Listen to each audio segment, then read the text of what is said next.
Hello and welcome to the Knock on KCLR's Rugby podcast. We're back. We were away for a little while there with a busy start to the season, but on the pitch and off it for a few of us as well. But we're back and we're going to have a look back at the first part of the season so far. So we're recording this on the 22nd of December, just in case you're tuned in at whatever date, just so you know. And with Tom Crotty, James Blanchfield and Paddy Browne back, lads. Good to see you. Well, Stephen, good to be back. Yeah, there's been a fair bit of water under the bridge since we last spoke in terms of matches and the way seasons are going and everything. And there was a bit of sadness as well in the clubs and lots of different things going on. It's hard to know where to start. Who wants to go first? Chairman dictates that. Chairman. Chairman. My notes come up in alphabetical order, so I'm going to start with Carlow and Tom Crotty. It's the way they come up. So Tom, we're going to start with you.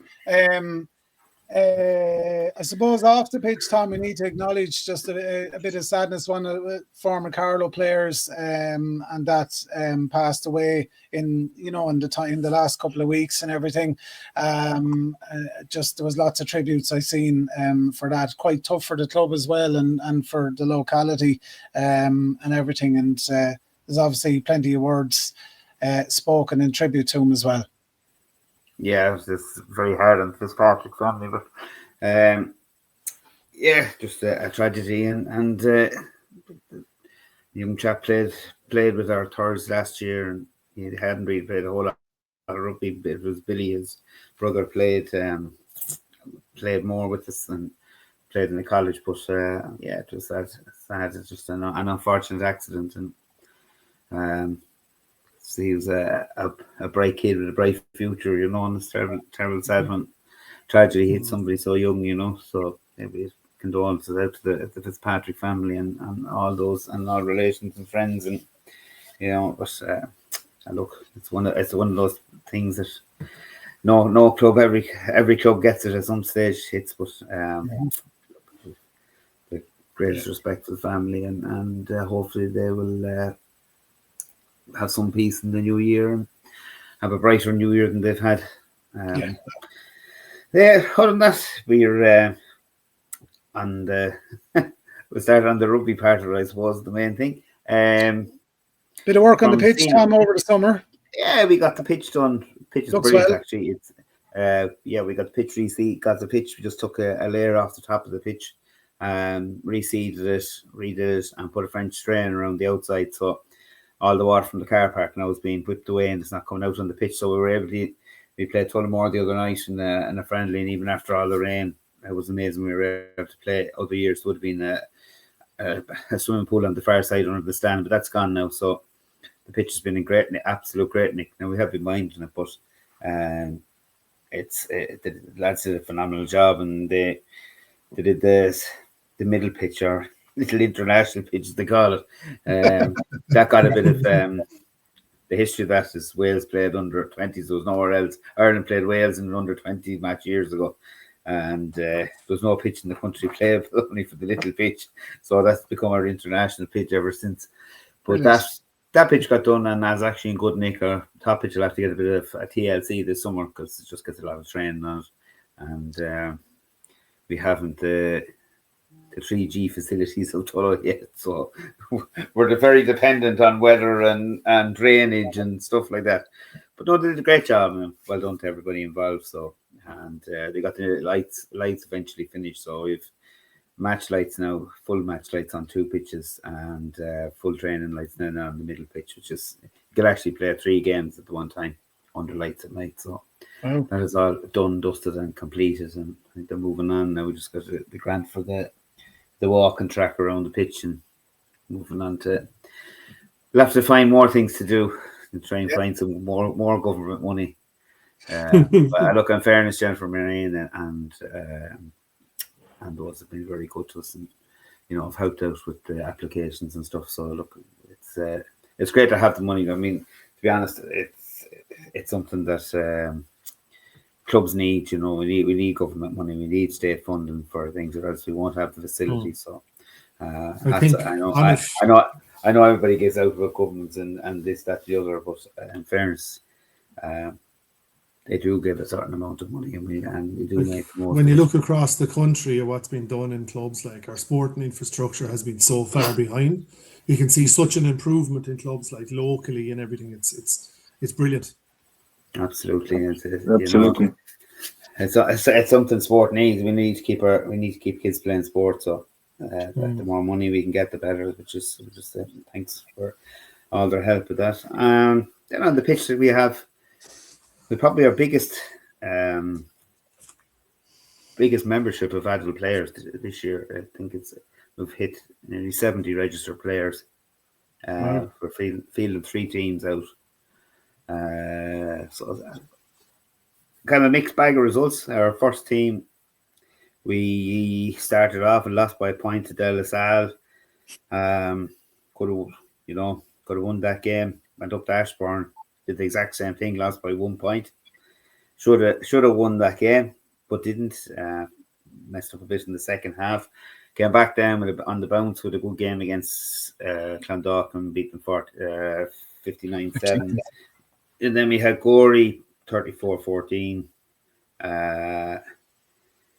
Then back up, we went to on the bounce. Then we beat Mullingar, lost by a point to Dundalk, beat Kilkenny.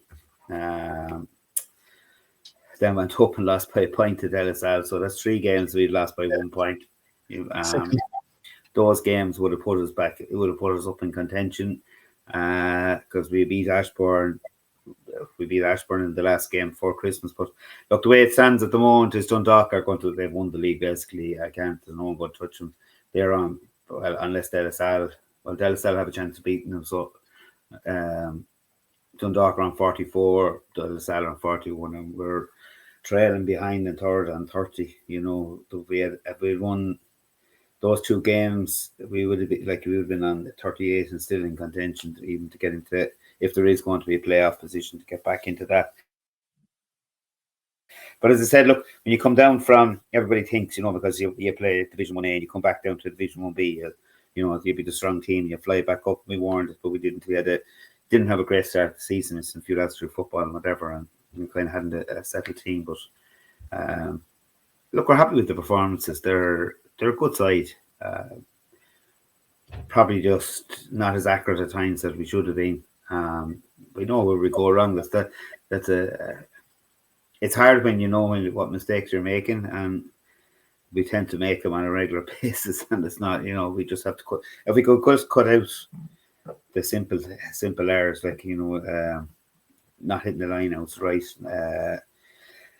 leaking the odd try at the end, and just not being accurate, messing up things on like a 2-on-1, and just there's every reason we've lost is just through simple silly errors and penalties. A lot of our penalty count was poor to start the season. We're trying to cut that out now. Referees have gone very hard on the high tackle is really being pushed this year. We've had a good few of those, and but then the other thing is mouthing, and lads opening their mouth, and referees are taking it very serious. And sometimes lads come and they say something, and it's not bad, but anything that the referee picks up now, if teams are giving any mouth back, or the sound that they're giving mouth back, referees are penalising, and that is a couple of times. So just trying to cut out the silly mistakes. But we're happy enough. We got New Ross, and as I said, New Ross in the Towns Cup, so we have to get that in for the Towns Cup. I mean, the main thing now is we want to finish out the league and try and win all our games in the league. We still have to play Dundalk at home, but we've all the games to play again. As I say, except for Ashbourne and De La Salle, we've all the other teams to play: Gorey, Kilkenny, Dundalk, and Clondalk. But we want to win those and keep us on a positive note, and then try and have a good run. The Towns Cup is the field after that. We have Tullow in the Southeast final on Saturday. That's another big game. Looking forward to it. As I say, it'll be the derby, but it's just trying to step up a mark now, because Tullow playing 1A rugby is we know ourselves is it's a higher standard. It's that bit faster, that bit more physical. So, and I think the last time we played, we got a bit of a shock.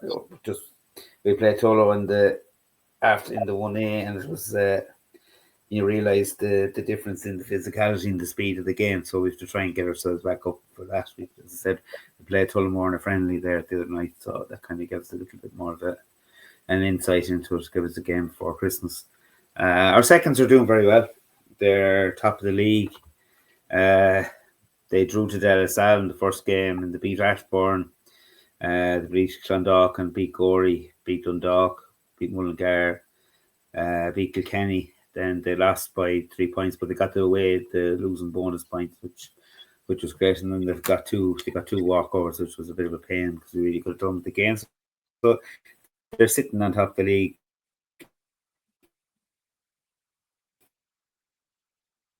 31-28, but I think Gorey are coming back strong. That'll be kind of tough run in for them. But look, hopefully we'll aim to try and win that league.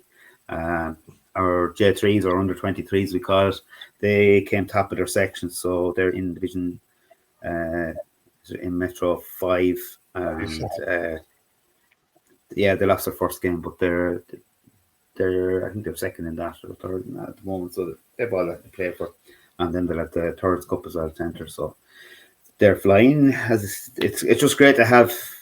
We struggled last 2 seasons with lads not getting games and kind of sitting on sidelines, and a few lads dropped off then because they weren't getting game time, and then you're bringing them back to play Thirds when they haven't played all season, and you're bringing lads back who've had no game time, and it's you're at a disadvantage because a few of the Thirds teams like Tullow or Athy and that have been playing all season. Athy they're in the division below us. They didn't qualify for 5 and they're in 6, but they're playing regularly. So when you come to J3, the J3 Cup, there you have games under your belt, which is a huge advantage.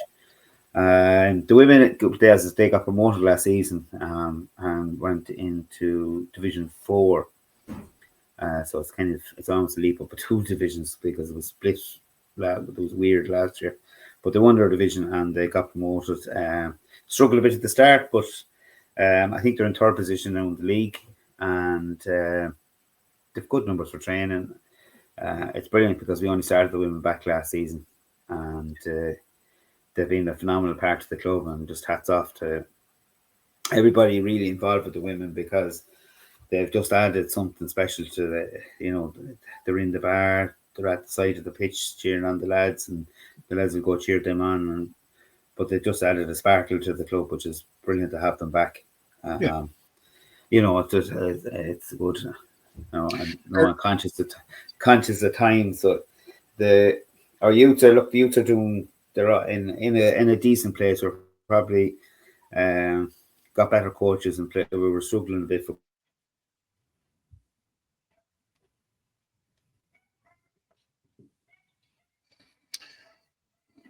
Tom is frozen. Irony of that, because that time of year. Oh, we've lost Tom.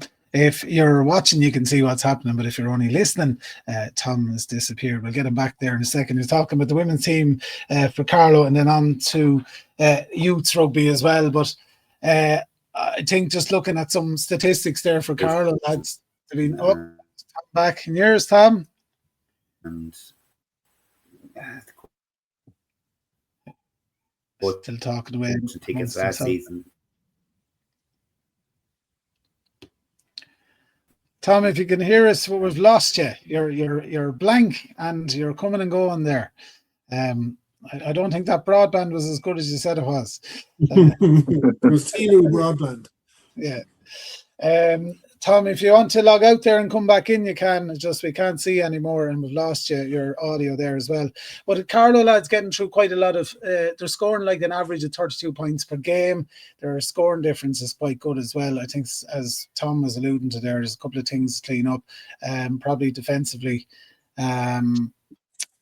bit of work needs to be done there, but it's the losing bonus points that's and the wins obviously that are keeping them where they are, and that's looking good, I suppose, going into the second half of the season for some sort of a top 4 finish anyway, if this can sort of get a bit more consistency with the play. But as Tom says, with changes to with rules and the refs clamping down on stuff, especially with younger lads, you really need to be on top of that as well, because it can be the difference in a game. Sometimes you lose a fella, and it's I think they have to, as well, Steve, from a referee's perspective. Like, I mean, I remember speaking to Brendan Conroy recently. Brendan is the new, it's year 2 of being the chair of the Leinster referees, or the South Leinster referees, whatever it is.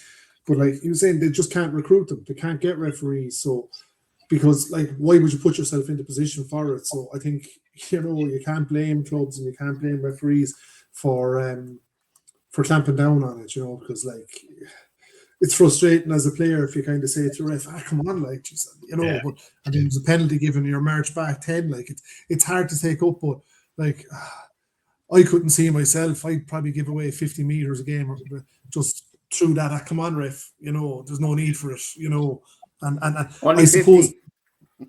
Only 50. Yeah. No, he's a wrong brother. I think the refs are dead right. I mean, was it Andrew Brace did the Leinster Munster or the Leinster Ulster match, and he just took no guff from anybody, and he was 100% right. He was right, yeah. Because I think the only way they're going to get referees back into actually doing it, if they're making it for attractive for them, and the only way you're going to make it attractive for a lad to get into refereeing or a lady to get into refereeing is if there's going to be limited back chat from the players and from the sideline. Yeah. We don't want to turn into soccer, with all due respect to soccer and all that, but that was the discussion there anyway. Sorry, Tom, we lost you there for a good chunk of that. You were starting to talk about the youths, and we were just chatting. I went off to Lapland there for a minute. Yeah, we're frozen. We're just chatting about refs. We're just going back to what you were saying there about rules changing and refs clamping down on back chatting and all that sort of stuff as well, and just these little things and how they can affect games quite a lot as well. You were talking about your youths, Tom. How are they going? Yeah, as I said, I'll just get through quickly. We kind of restructured our coaching teams, and just trying to put a bit more effort in. And we have a new CCRO came in as well. So it's just a matter of, look, we haven't kind of been, our coaching tickets have kind of been all over the place for the last while, and we haven't really settled on giving ourselves a proper pathway with the youth. We've had a good turnover from 18s into our senior squads, but it was getting the pathway all the way from under 13s right the way through. Look, we're not all looking for them to be the best teams in the world or all Premier teams, but it's just to get them consistently and making sure that we have enough players in each squad that we can compete. And we had a couple of squads that were struggling for numbers, but we've pushed and got a few more players in. Every team seems to be progressing a bit. Our under 18s are struggling because we didn't have a whole lot of the actual 18s or the older end, because 18s is actually 18 and a half. So it goes from, once you leave under 16, you step up. If you haven't an under 17 team in the club, which very few clubs have at the moment, if you don't have that, you're stepping up to 18. So we have an awful lot of last year's 16s who have stepped up. So they're playing in division. They've ended up in Division 1, which is fair enough. It's probably where they're at the moment.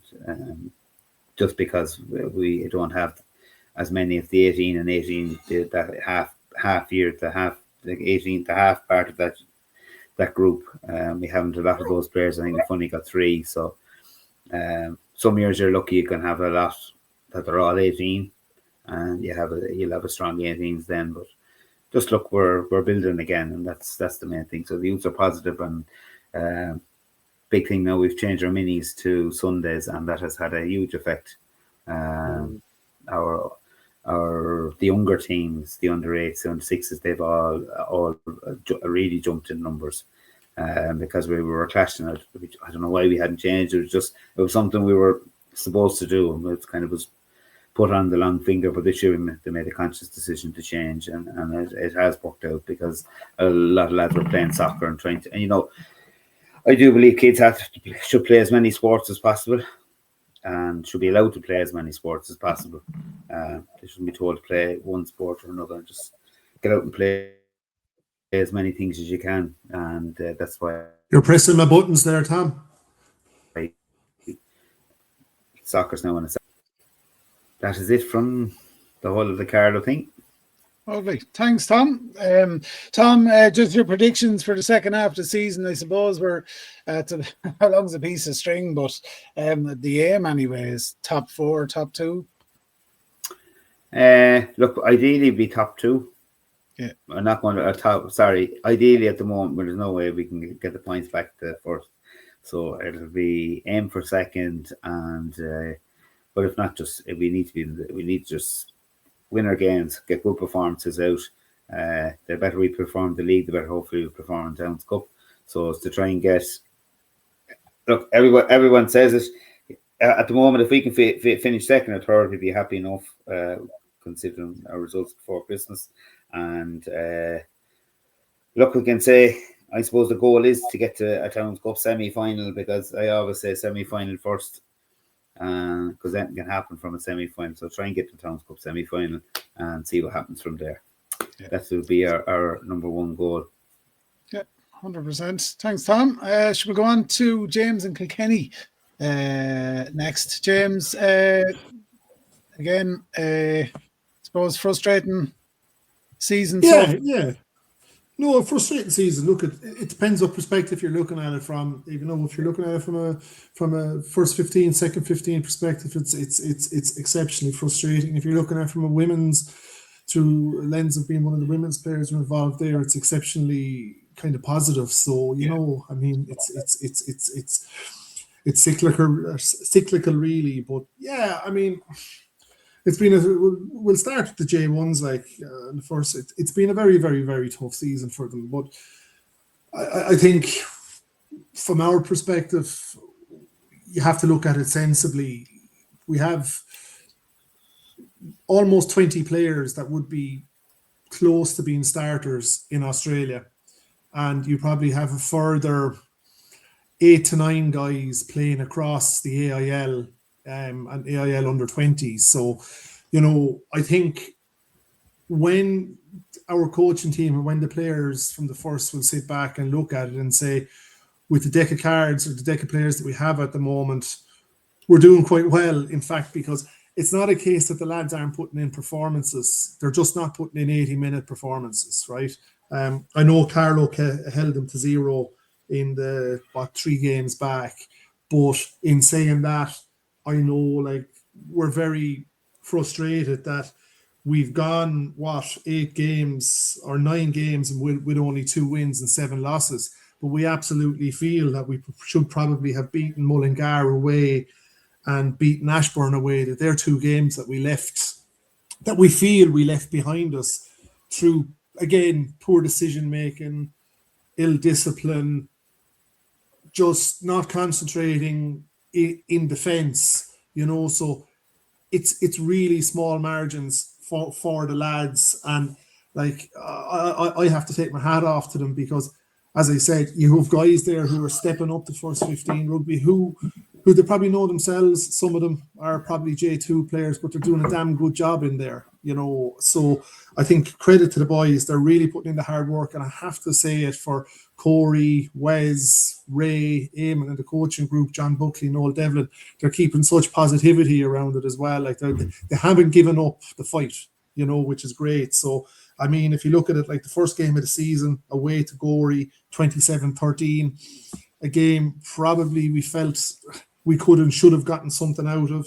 Second game of the season, playing the champions elect really in Dundalk, stuck with them for 65 minutes. And they just took away from us in the last 15 minutes to beat us 37-12.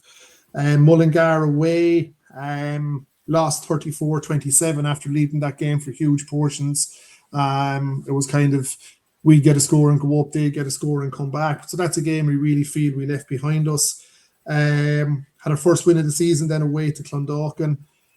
a game that we did everything we could to lose, having been 33 points to 12 up with 15 minutes to go. It finished up 33-30. So that was bloody scary for us. But in fairness to the lads, look, they managed to get the win in the very end. De La Salle 31-17 loss. Ashbourne away, as I mentioned a while ago, 29-22 loss. But again, one we felt we should have taken something from. Then we had Carlow and Kilkenny, which was a 22-0 game in favour of Carlow. Didn't actually get into that myself to see it, but words kind of said it that we just played very poorly. Then we had our second win of the season and a 35 points to 19 win over Gorey. And then we were kind of back into the second phase with an away loss, 38 points to 5 to Dundalk. So kind of it has been quite unlucky for the first 15, but if they can just kind of in the new year kind of target maybe 3 games where we can try and get results from, and hope that the teams above us slip up, and kind of in Gorey will be the one that we would be chasing. Kind of what we were 8 points behind Gorey. We have a lot of breathing space over Clondalkin, who are at the bottom of the table. So, hopefully if we can target a couple of games in the new year in the second half of the season to try and pick up maybe 10 to 14 points to try and keep ourselves in the division, try and get third from bottom, or maybe even, who knows, maybe even higher. But from our perspective, we're probably kind of like Carlow as well. We're kind of looking up at what's happening in the AIL. Malahide are very, very likely to come down, so that could have a big impact on what happens in promotions and relegations across the Leinster leagues.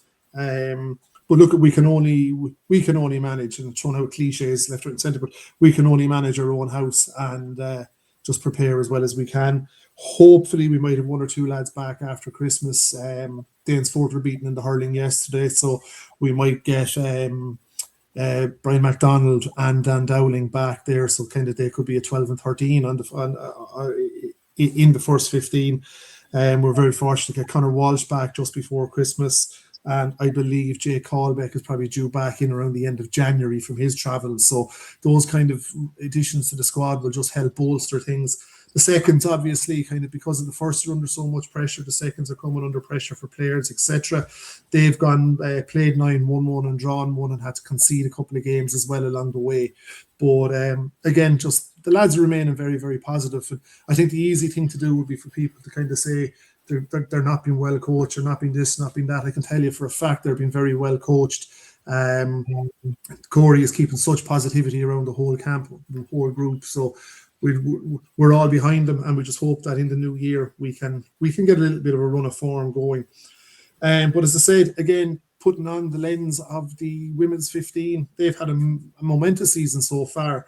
What have they gone? 8 games, 7 wins and 1 loss. What did I have? I started off the season with a 34-24 win over Ross Gray. They had probably what they would factor as their biggest game of the season then over the South East Lions, a game which they won 15-12. Then they had Navan away, it was 21 points to 7. Then they beat Ashbourne 22 points to 10. Longford 36-0. Then they had their only loss of the season, which was a very frustrating game for the coaches, which they lost to Byrne Hall on a scoreline of 24-22. Now, they did play Byrne Hall J1s that day. Incidentally, the Byrne Hall first 15 hadn't played a game that weekend, so a lot of their players could come down and play with their seconds. They hadn't won a game all, Byrne Hall hadn't won a game all season, so Kilkenny came away from that game very frustrating. However, the coaching staff really believed that was a game they could and should have won. Just some poor decision making on the field, etc., probably took it away from them. Then they beat Trinity 21-5, and just in their last game before Christmas, they beat Ross Gray on a scoreline of 53 points to 12. So there's a new coaching group was brought in with the women this year, led by Joe Manuel. Kind of know Joe needs no introduction to anyone that listens to this podcast regularly, or anybody who knows Kilkenny Rugby Club, that Joe is our most capped first 15 player. He's won a couple of AILs with Shannon. He won an All-Ireland under-20s with Shannon. So his knowledge and his ability to coach a team is incredible, and is a really, really strong head coach to have in there. He's assisted by Sean Fox, who's our president-elect, and by Julian Hughes. Joe Moynihan taking the forward. So there's a really strong coaching group in there. And I know this year they're just focusing on coaching and getting kind of girls to play a very kind of structured game plan. And it seems to be working for them. So as a club, like, we're delighted to see them. They're top of Division 3. They're 2 points ahead of the South East Lions, who they play in their next game after Christmas, 7 points ahead of Ashbourne. So look, I think if the women can just stay going what they're doing, putting in the performances and grind it out and work with the coaching group, I really believe that there's something there for them at the end of the season, you know. Kind of while I'm moving, before I move on to youth rugby, I know akin to Carlow, we had a loss in the club ourselves this year. A gentleman considerably older, but Nick McGrath, father of the Beard, incidentally, in 1986 Towns Cup final, which we won, Nicky, who passed away, was head coach, and his son Mick, better known as the Beard, was captain. So it was kind of a nice thing for them to have. But huge loss to the club, and we just kind of, I know it was a couple of months ago, but just wanted to acknowledge it. So moving on to minis. Minis has just been, it's been chaos, and chaos in a positive way. The numbers are just incredible. Unlike Carlow, we've always been on a Sunday morning, and I think, Tom, what you were saying, the Sunday morning makes such a difference. I think you don't compete with anything else, and like, we're looking minis from under 6s the whole way up to under 12s. We could have anything between 58 to 30 players per group. So that comes with a lot of challenges as well, and trying to find space and trying to manage pitches on Sunday mornings when the weather isn't bad, trying to get Astros inside in town, but also to get coaches. So it's just incredible what's happening at minis level, and fingers crossed, like what Tom said as well, every kid should be playing every sport and not be told to choose one over another. And we just hope that from those kind of groups that we have now, that we can see many of them go on to play under youth rugby through up to under 18, and who knows, some of them stepping up to play first 15 with the men's or women's teams. Youth rugby, we had 2 Leinster youths this year, Scott O'Shea as an out half and Killian McElwee as a number 8. Killian went on actually also to play Irish youths this year. And we also kind of felt a little bit aggrieved that we didn't have a third Leinster youth player in Dylan Brennan. He's number 13, but he was kind of played more so on the wing in around the Leinster camp this year. We as a club would kind of feel that if Dylan was put into the centre, into his strongest position where he flourishes for our under 18s and has done for the last 2-3 seasons, that they probably would have seen the best of him. However, who are we to question to question Leinster coaches? But just kind of want to say, just feel it's important to mention Dylan, because I know he was very, very disappointed not to make it.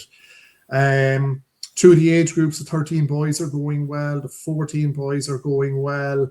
Aidan MacDonald, actually, the out half for first, just came back from Australia this year, so he's in coaching the under 14 boys. Under 15 boys are having a very, very tough year. Appears to be a lot of kids in there that are committed to hurling, so you know they're really struggling for numbers. So that is a group that we're putting a lot of focus on now from the new year forward, to put a big recruitment drive around to try and get kids into the under 15 boys. Under 16 boys, for a group that had a tough time through kind of 13s, 14s, 15s, they're really stepping up. And the coaching group there have really kind of turned the corner with them, and they're starting to pull together a lot of performances. The under 18 boys, similar to Carlow actually, we're missing a lot of players earlier on in the year, but then in around the middle of October, a lot of lads came back from injury. Scott O'Shea, actually, who I mentioned, who was on the Leinster youth squad, Scott came back from injury as well, and a couple of others. So you could kind of see them turning a corner, starting to get a lot of results. I know the coaching group and the players themselves kind of would have felt this at the beginning of the season, that they could have gotten through to the Premier, but they qualified for Division 1. So there's nothing wrong with that. They won Division 1 last year, so wish them the best for what happens after Christmas. The under 14 girls going well. Under 16 girls had a tough loss yesterday. Under 18 girls also. So there's a lot of really good things happening down through the age groups. Like Carlow, again, it's funny, a lot of clubs are probably doing similar at the moment and reviewing our structures and reviewing how we do things. So we've kind of taken a lot of reviews of coaching and how we're coaching and what we're doing. So that's one of the reasons why Aidan MacDonald from our first was introduced kind of as a coach with the under 14 boys. And we'll be doing more of that as well in the new year, hoping to try and pull more current players into coaching. I think it's important for current players to be kind of not only from the perspective of they're bringing current methods or what they're seeing from the head coach of the first, they're bringing that down to the kids, but also once these guys get to under 18s and finish under 18s, it makes that transition across to adult rugby a little bit simpler for them, that they see a familiar, friendly face or somebody that they can relate to who's been there for them through youth rugby. That's kind of it on the pitch. Off the pitch, there's a lot of work going on. As I mentioned a while ago, about Sean Fox. Sean Fox is our president-elect. So Mick Hannigan is now kind of coming into his final furlong as president. Sean is a Tipperary man. We won't hold that against him. He's living in Dunnamaggin for a long time, but look at Sean's been knocking around the club a long time, and you can already kind of see that Mick is working with him on that transition. You can see Sean sending a lot more messages out to members, particularly around the disco, to try and get people recruited in time to do supervision. But there's the pitch development is starting to build up a little bit of traction. So we're close to acquiring a piece of ground at the back of the club where we're going to be building a 70 by 30 Astro, more so dedicated for training. It's been very frustrating the last couple of years for coaches, and I know it's been frustrating for Wayne Byrne, also our groundsman, who keeps the pitches in incredible condition. But because of the weather, we just can't let people out on the pitches. The motive is always to make sure the pitches are maintained for matches. So when you have the volume of teams that we have training on them in over 4 nights, it's just hard. So from that perspective, we're hoping we can get the training Astro built as soon as we can. Is that right at the back? Is it that pizza land right at the back, right behind us? Yeah, it's nearly the same size as the site of the whole thing at the moment, actually. It is, yeah. Now we're not building a huge kind of. We simply can't afford to buy the whole thing. It would put a noose around the club if we were to buy the whole 10 acres that was back there. That I don't think our members want to carry. That I don't think our trustees want to carry, etc. So we're buying an acre. And we're going out there to try and extend into that area. We will be extending into that area. And we might be putting 1 or 2 other little bits and pieces into it as well. But Dave Matthews is kind of taking the lead on that in the ground development. So we hope that we can have that ready for some stage in the next 18 months. Sports Capital Grant is in place for it, and it's just to kind of get the additional finance against that to help us. So I know Dave Matthews, Mick Hannigan and others are working very, very hard to get that finance in place. Watch this space. Hopefully we'll have it in the next 18 months. But that's kind of it from Kilkenny. Just checking my notes here, and I think that's everything. Lovely stuff. Thanks for that, James. Good update. Good to catch up as well. Paddy, Tullow, for the men's mixed season so far, a great start against the tie, your nearest and dearest. And then sort of a bit patchy then after that. What's the lay of the land in Tullow? Yeah, you nailed it there, Stephen. It's been a bit of a curate's egg of a season. But if you don't mind, I'll start with the women because they are our senior team and enhance our status as a senior club. And while they're having some difficulties, they are competitive in a number of matches this year, and they have played 9 matches and lost 9, but it's very important to remember they're playing against the top teams in the country, the UL Bows and the Railway Unions and the All Belvederes and a lot of former international players. And, while within that top division of the AIL, there's nearly 2 divisions, and Tullow were very competitive against Ennis, and who they lost 26-29 against Cook from Belfast, also against Ballincollig from Cork, and most recently against Wicklow. But the other teams in it are a league ahead of those 5 teams. So but compared to last year, the women are really enjoying their rugby, and even to run those teams close gave them great satisfaction. They even say that themselves that they enjoy the big beatings too, because they are playing against the cream of the crop in the country. And we're very, very proud of them, and they are putting in a huge effort and training very hard. A lot of injuries at the start of the season, but nonetheless they are really flying the flag for the club, and as I say, enhance our status as a senior club. So the same happened last year, but they didn't have those close matches, and there was a quirk in the way it happened that they got the opportunity to stay up. I don't know what will happen at the end of this year. I know if they have the same choice again, I think they will choose to stay up, and they're really enjoying the experience. And it's great to see buses coming in from Galway and from Belfast into the clubhouse in Tullow, and good crowds out cheering on the women's games. A lot of their games are at 5 o'clock in the evening after our men's games, and I don't know if that's a good thing or a bad thing, but it does give a bit of continuity in the place and a fair buzz for the day.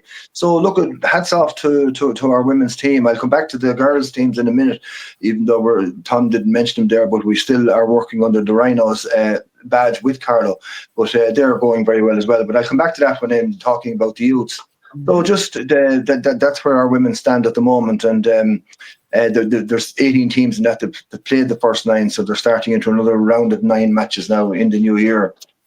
The men, as you mentioned, started off very well with a good win over a tie, and the first 4 or 5 matches they drew with Sea Point and lost narrowly to Tullamore, Wicklow and Suttonians, and then all of a sudden the wheels really came off to a point anyway to go down to Wexford, who are being beaten by everybody in the division, and being beaten well, because I think they're close enough to 0 points. And they beat us 20-10. We didn't even get 1 bonus point out of it.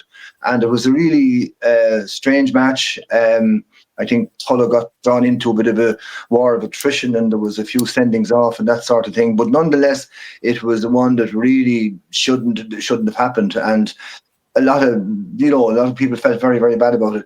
It was amazing then, because the following Saturday, Byrne, who were second from the top, came down and we beat them.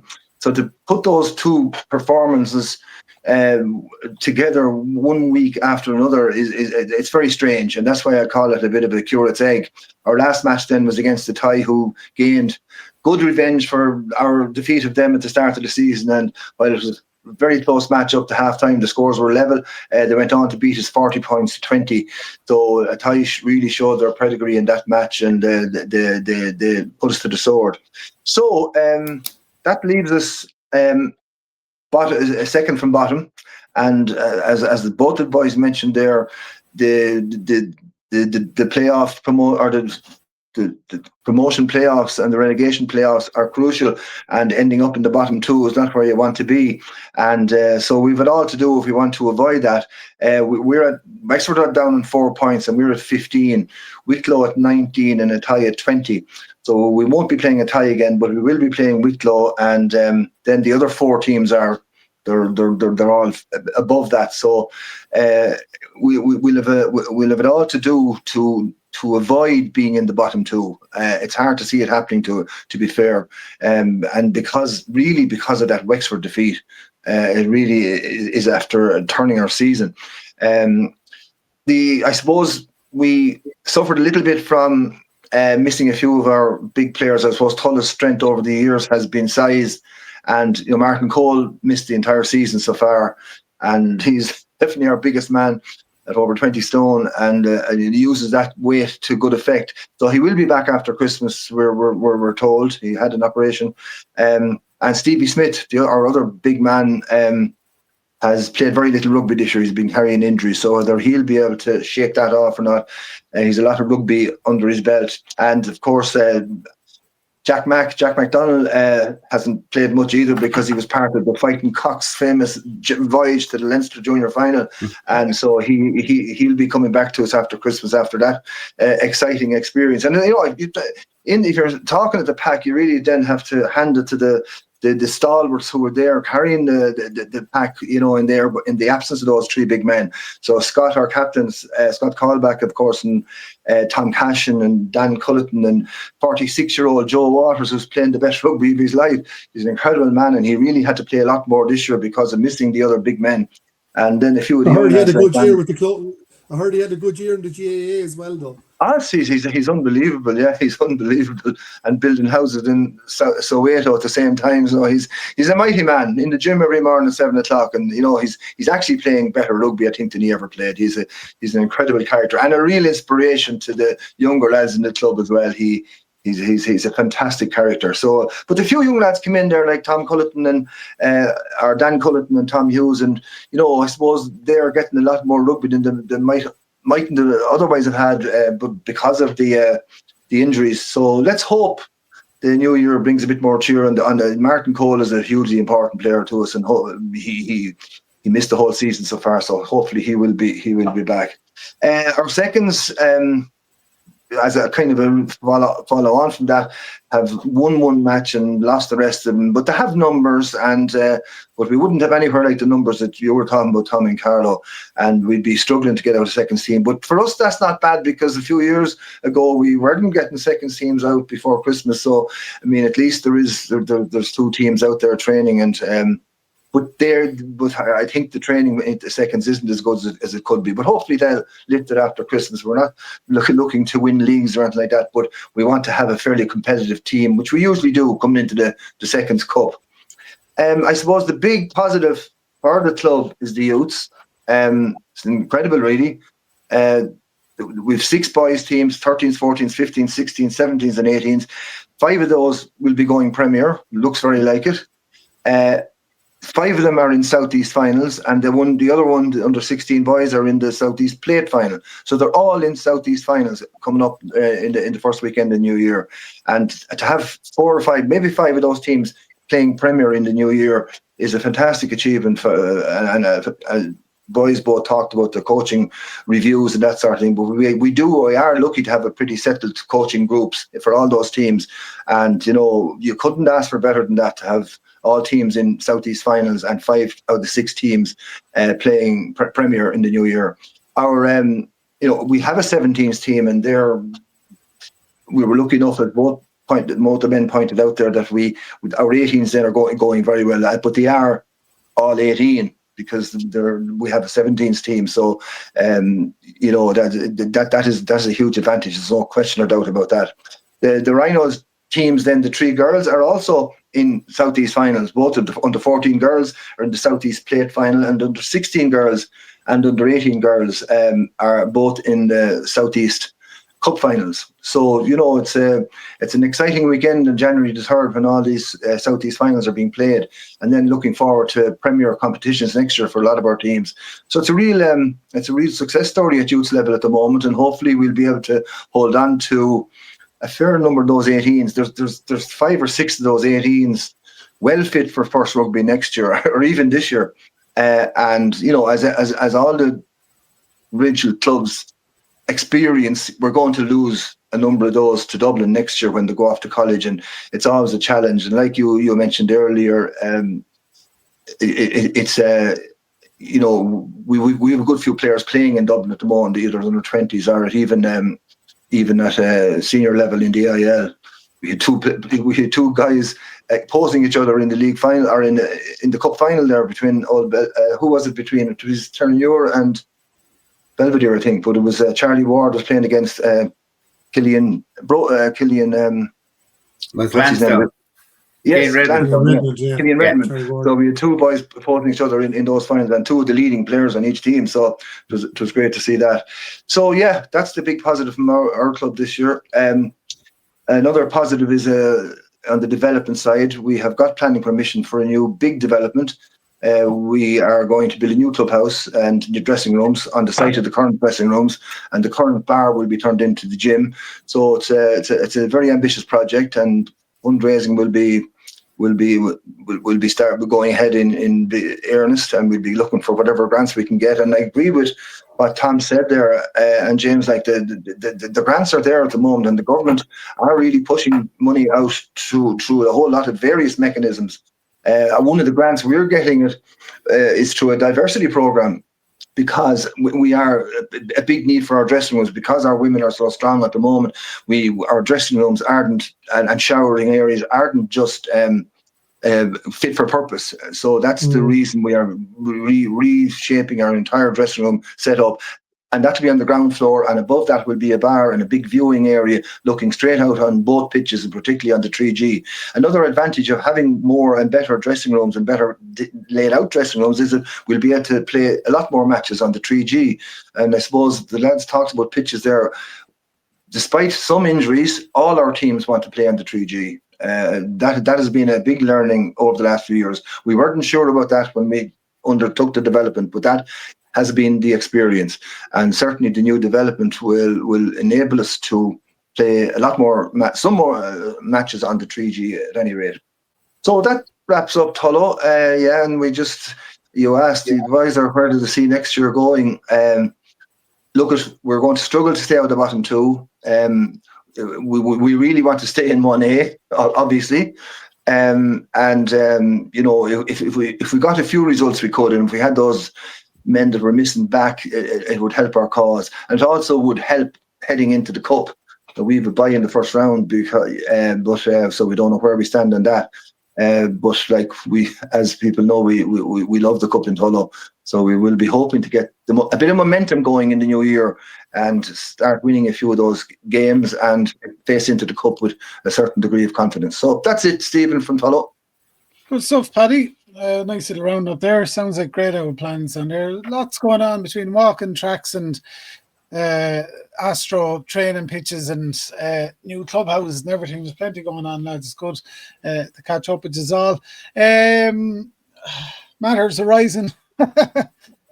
Anything you want to talk about? Anything else has been happening on the landscape, I suppose, in the last couple of months? What's gone wrong with Leinster is the question. A bit of a chore watching them now, Paddy, isn't it?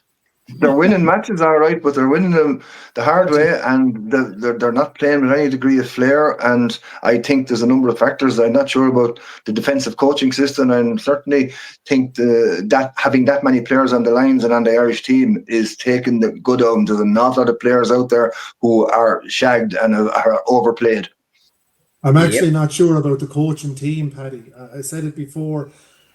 Leo Cullen is perpetually rewarded for what? He's brought very little success to Leinster in the last real success in the last 6-7 years. He threw away a Heineken Cup semi-final last year, quarterfinal, whatever it was, by not picking his best team. I firmly believe Leo Cullen's voice has run its time in the Leinster coaching setup, and maybe move him into a new role away from being the head coach, because what they're doing isn't working, and that group of players is better than what they are playing.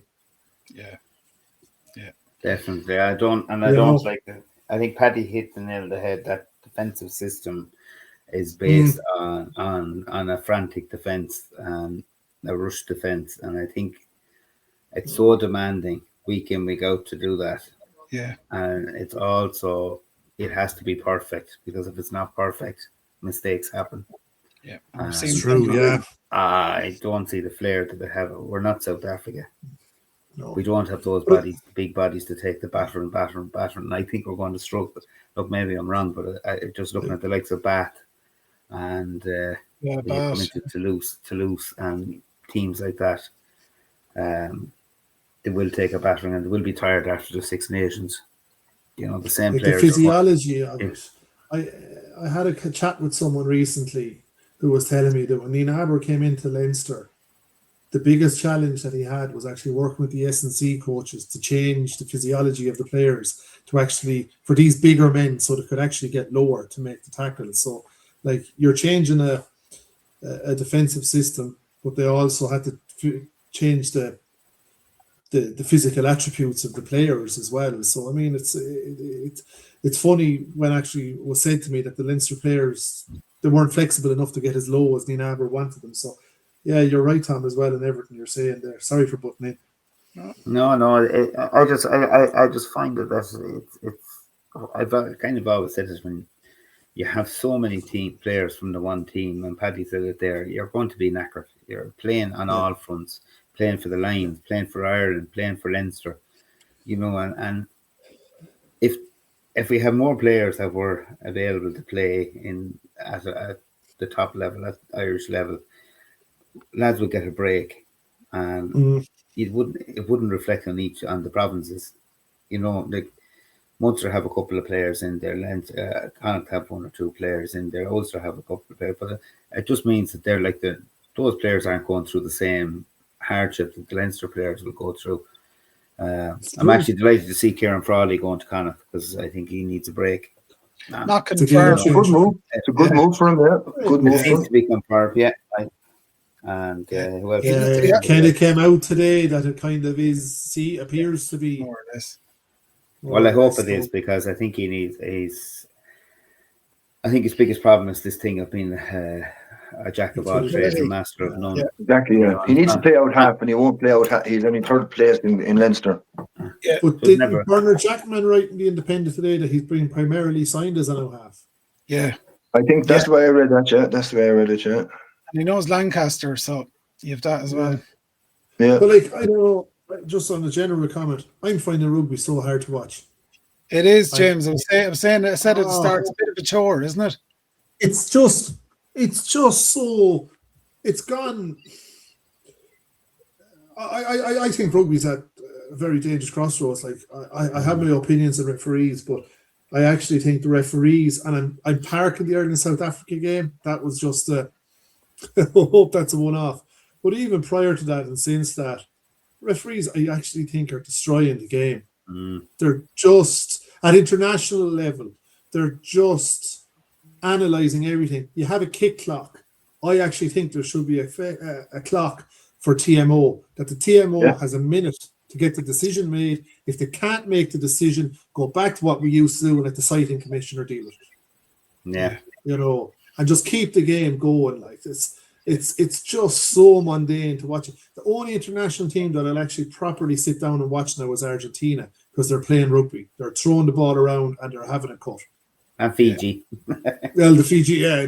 Well, I actually have to say, and that's a terrible thing, I'm not actually watching very little of you or see it. I'm starting to watch more of the Premiership.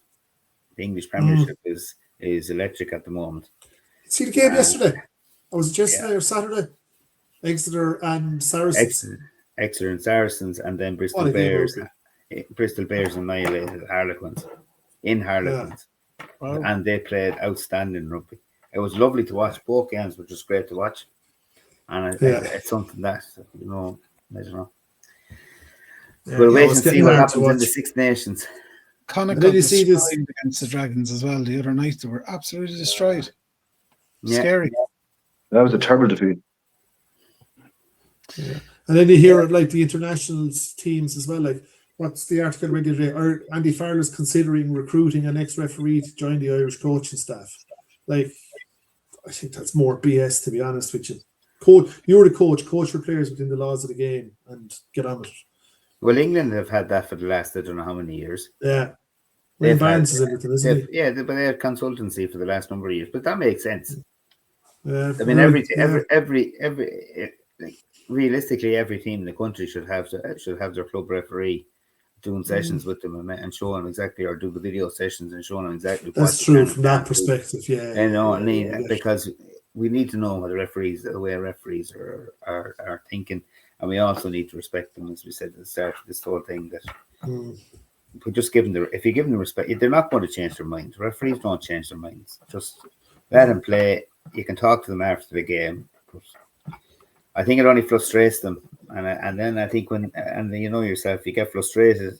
I think the quality of their refereeing goes down in the game. The more frustrated they get, you know. So if you just leave them alone, let them make their mistakes, and just get on with it and accept what the final outcome is, and let them referee the game. Yeah. I see any surprises coming. Six Nations squad coming when 3-4 weeks time, is it? The 5th. Our first match is on a Thursday night against France. It's a strange one, playing on a Thursday night. I think that's what the 5th or 6th of February, is it? Yeah, something like that. Like, I don't see any major surprises, but alters. I can't see. I think we have the McCarthy brothers to excite us. That's the only positive in all is the McCarthy brothers. They're incredible. Paddy. Even though on the McCarthy brothers with Joe McCarthy second row, I'd love to see Ed Ogbo get a cut beside him because he's an absolute monster. He is. Yeah. Well, he's been minded by the IRFU, so they must be looking at him because they brought him to Dublin. And they brought him up into whatever facilities in Dublin to try and get him back on path. After I know he's had a couple of really bad injuries, so I was speaking to a fella who was in Parky Kiev last week, managed to get into the boxes after the game to the hospitality, and he actually said he saw a dogbo with Tyg Byrne standing behind him, and he said you struggled to see Tyg Byrne. Imagine that lad pushing behind you in a scrum. Yeah, like he's just a monster. And his younger brother was not too bad either, I believe. Yeah, Sean, isn't it? He played for Munster A. That was a cracking game, apparently. Munster and Leinster A down in Rockwell last week. Was it 17-all or 24-all, something like that? Yeah, tasty, all right. Plenty of points. And just coincidentally, their pitch it was played on in Rockwell was called Willie Duggan Park. Yeah.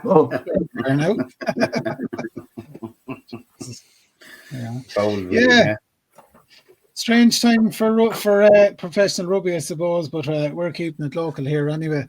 We'll return in the new year, lads. All going well and according to plan, and we'll kick off the second part of the season and keep everyone up to date with Carlow, Kilkenny and Tullow Rugby. Been great catching up with just James Blanchfield, Paddy Browne and Tom Crotty. Have a good Christmas, a safe Christmas, lads, and mind yourselves. Okay. You too. Happy Christmas to all the listeners. See you lads. Take care. Bye.